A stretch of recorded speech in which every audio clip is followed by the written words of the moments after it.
নরেন্দ্র মোদী সবসময় এমন একটা ভাব ধরেন যেন ডোনাল্ড ট্রাম্প তার অনেক কাছের একজন বন্ধু, যেন আমেরিকার প্রেসিডেন্ট তার সঙ্গে ব্যক্তিগতভাবে ঘনিষ্ঠ, যেন ট্রাম্প ভারতের জন্য যে কোনো কিছু করতে রাজি, শুধু মোদির একটি অনুরোধে।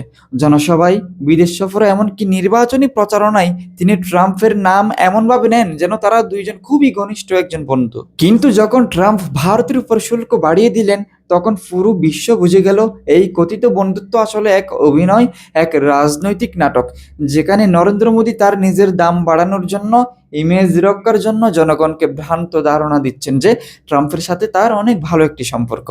নরেন্দ্র মোদীর রাজনীতি শুরু থেকেই ছিল প্রচারের রাজনীতি। তিনি এমন এক নেতা যিনি প্রতিটি দৃশ্যকে এমনভাবে সাজান যেন সেটা ইতিহাসের অংশ। বিদেশ সফরে গিয়ে তিনি ট্রাম্পের পাশে দাঁড়ান, ক্যামেরার সামনে হাসেন, হাত নাড়েন, এমন এক ছবি তৈরি করেন যেন আমেরিকা এখন ভারতের ছায়াতলে দাঁড়িয়ে আছে। কিন্তু বাস্তবে ডোনাল্ড ট্রাম্প ছিলেন এক ব্যবসায়ী প্রেসিডেন্ট, যার নীতি ছিল একটাই: আমেরিকা আগে, বাকি সবাই পরে।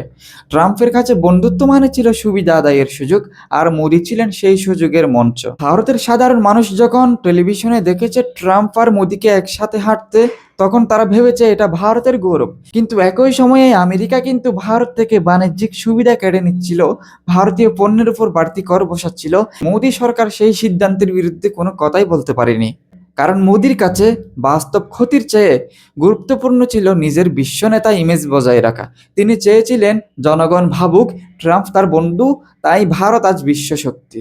অথচ সেই বন্ধুত্বের ফলাফল হিসেবে ভারত পেল কেবল অপমান, অর্থনৈতিক ক্ষতি আর আন্তর্জাতিক কূটনীতিতে দুর্বল অবস্থান। হাউডি মোদি অনুষ্ঠানে যখন ট্রাম্পকে পাশে নিয়ে মোদি বলেছিলেন this is the new India, তখন পুরো হল হাততালিতে গর্জে উঠেছিল। মিডিয়া লিখেছিল ভারত আমেরিকা সম্পর্কের নতুন যুগ। কিন্তু কয়েক মাস পরেই ট্রাম্প প্রশাসন ভারতের বাণিজ্যিক বিশেষ সুবিধা বাতিল করে দিল। ভারতের পণ্যের উপর শুল্ক বাড়ানো হলো, আর মোদির সেই বন্ধুত্বের গল্প এক মুহূর্তে মিথ্যা প্রমাণিত হলো। ট্রাম্পের মুখে তখন কোনো বন্ধুত্বের কথা ছিল না, ছিল কেবল ব্যবসার হিসাব, আর মোদির মুখে ছিল নীরবতা। মোদির এই নীরবতা ছিল আসলে রাজনৈতিক কৌশল। তিনি জানতেন যদি তিনি প্রকাশ্যে ট্রাম্পের সমালোচনা করেন তাহলে বিশ্ব বন্ধুত্বের গল্প ভেঙে পড়বে। তাই তিনি বাস্তব ক্ষতি গোপন করে কেবল ছবি দেখাতে থাকলেন। বিদেশ সফরে তিনি আগমন মানেই মিডিয়ার আলো ঝলমলের দৃশ্য, কিন্তু সেই সফরের ফলাফল কোথাও দেখা যায় না। ভারতের অর্থনীতি ততদিনে সংকটে, কর্মসংস্থান কমছে, কৃষকেরা কষ্টে, কিন্তু প্রধানমন্ত্রী তখনও ব্যস্ত বিশ্বমঞ্চকে নিজের প্রচারণায়। ট্রাম্পের সঙ্গে সম্পর্কের পুরো অধ্যায়টা ছিল আত্মপ্রচারের নাটক।